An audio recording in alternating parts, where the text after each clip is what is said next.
buat ini, khususnya dalam bulan Ramadan. Ada banyak tambahan-tambahan amalan yang kita lakukan. Amalan-amalan ni kita mengaji hikam, jadi saya rujuk pada hikam.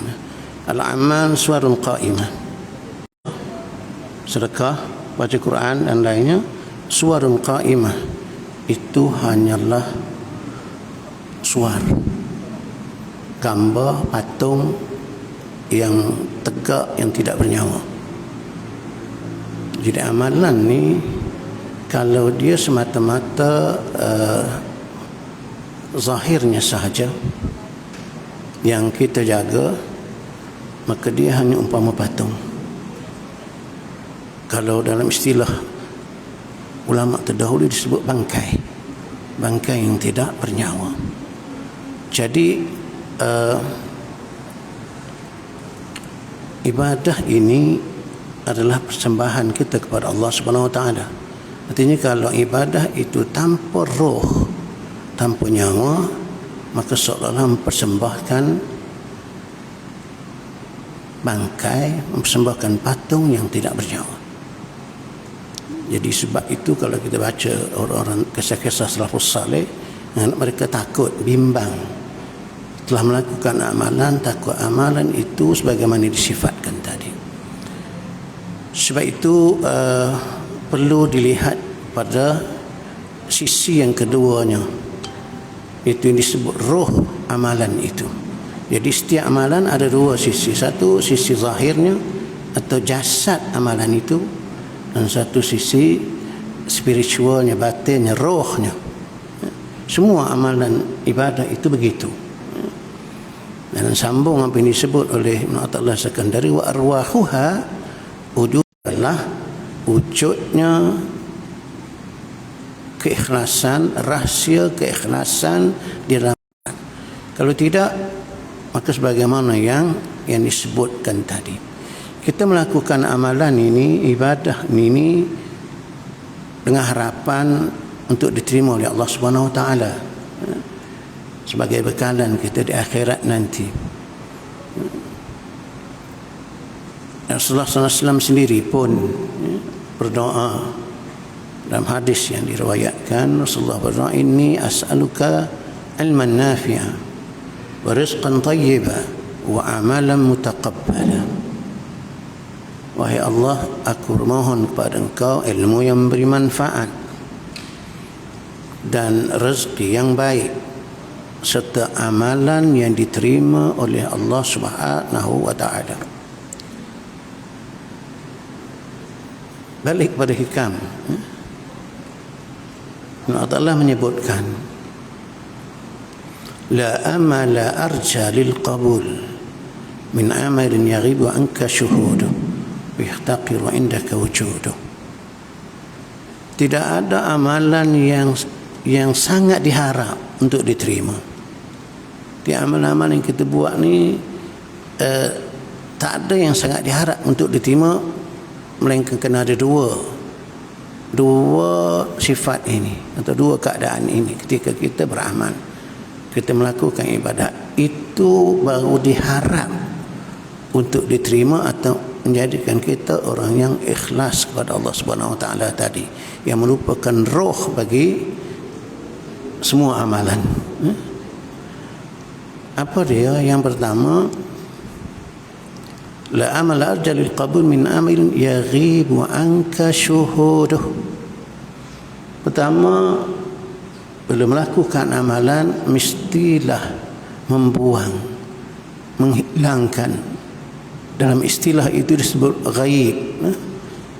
Min amalin yaghibu, bahwa amalan itu adalah dengan kekuatan atau daya upaya kamu, itu mesti kena buang.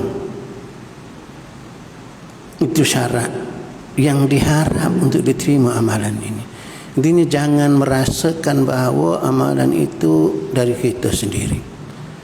Iyyaka na'budu wa iyyaka nasta'in. Akan dikau kami mengabdi diri dan akan dikau kami mohon pertolongan. Maksudnya itu bahawa kita dalam melakukan ibadah khususnya sentiasa mengharap pertolongan Allah Subhanahu Wa Taala, dan kita tidak mungkin mampu melakukan apa juga amalan kalau tidak dengan pertolongan Allah Subhanahu Wa Taala. Jadi itu mesti ada dalam semua amalan, dan ketika melakukan semua amalan itu ucapan yang selalu kita ucap, la haula wa la quwwata illa billah. Tak ada daya, tak ada upaya melainkan dengan pertolongan Allah Subhanahu Wa Taala. Siapapun dia, ulama ke, ulama besar mana ke, kalau tidak dengan pertolongan Allah, dia tidak mampu melakukan. Hatta Rasulullah sallallahu alaihi wasallam Al-Quran menyebutkan, nama sabruka illa billah. Tak adalah kesabaran kau itu wahai Muhammad. Jadi Nabi Muhammad itu sabar dalam menghadapi mihnah ujian, itu tidak ada melainkan dengan pertolongan Allah Subhanahu Wa Taala. Maka begitu juga dalam hal-hal yang lain, ibadah-ibadah yang kita buat khususnya dalam bulan Ramadan ini, sebab nanti takut amalan kita tak ada apa-apa, kosong, haba'an mansura, abu yang berterbangan. Ada hadis yang menyebutkan hakikat itu. Kam min sa'imin laysa lahu min siyami ila al-ju' wal-'atash, wa kam min qa'imin laysa lahu min qiyamihi illa as-sahr wa at-ta'am, kama qala Rasulullah sallallahu alaihi wasallam.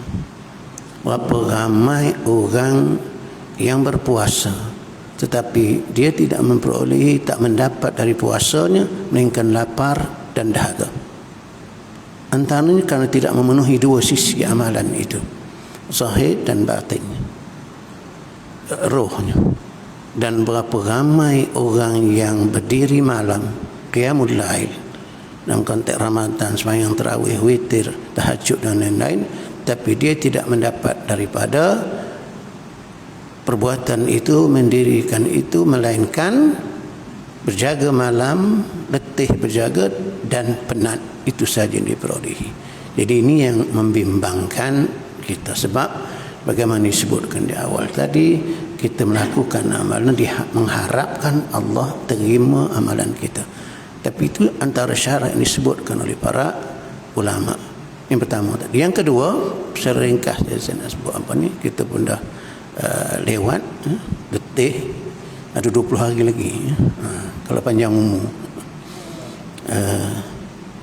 Wa yahtaqir indaka wujuduh, dan hendaklah merasakan bahawa amalan yang kita buat itu masih kekurangan, masih tidak sempurna.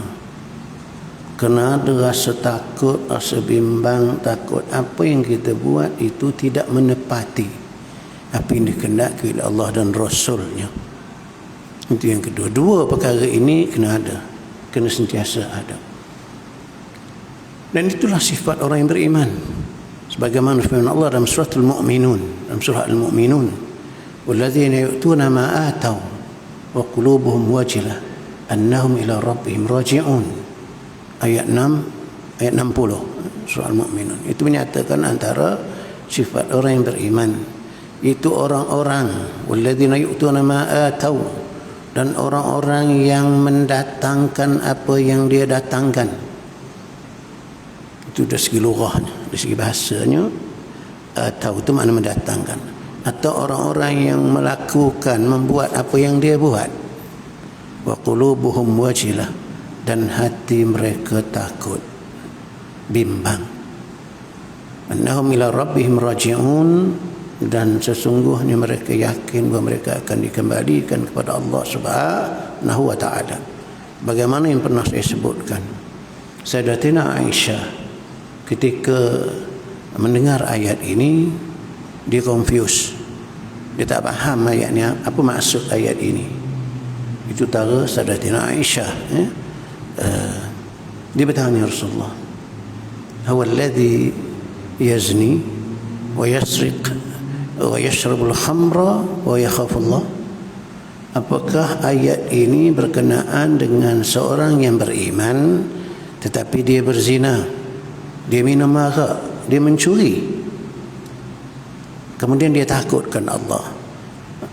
Jadi ayat ini menceritakan tentang itukah, tentang seorang yang dia beriman tapi melakukan kesalahan, melakukan dosa sebagaimana disebut dalam hadis itu, mencuri, minum arak, berzina, kemudian dia teringat, dia bertaubat, dia takutkan Allah, dia bertaubat. Apa kata Rasulullah?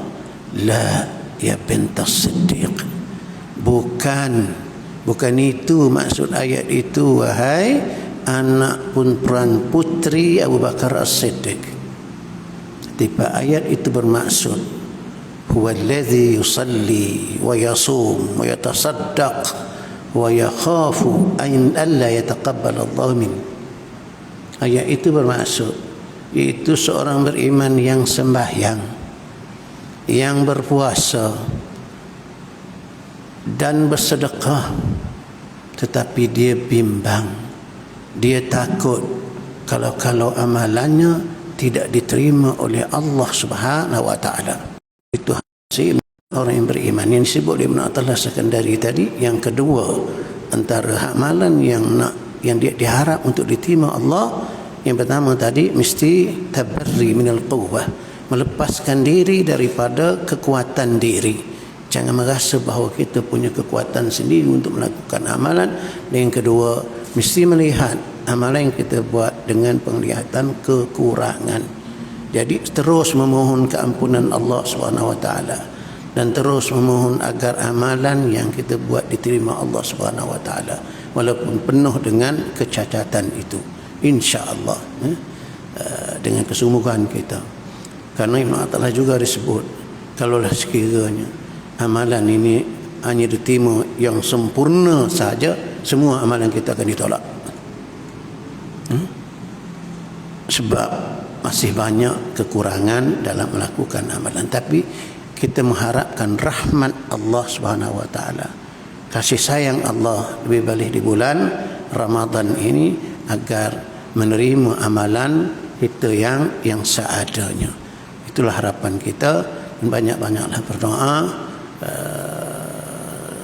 tentang itu sebagaimana disebutkan tadi. Amalan ini penting buat kita, ibadah ini penting sebagai bekalan. Watazawwad, berbekallah kamu, dan sebaik-baik bekalan itu takwa. Takwa itu makna buat apa yang Allah Ta'ala suruh, tinggalkan apa yang dilarang. Jadi mudah-mudahan dalam bulan Ramadan yang mulia ini, semua kita khususnya yang hadir, malah amalan umat Muhammad seluruhnya diterima oleh Allah Subhanahu wa Ta'ala. Wabillahi taufiq wal hidayah. Wassalamualaikum warahmatullahi taala wabarakatuh.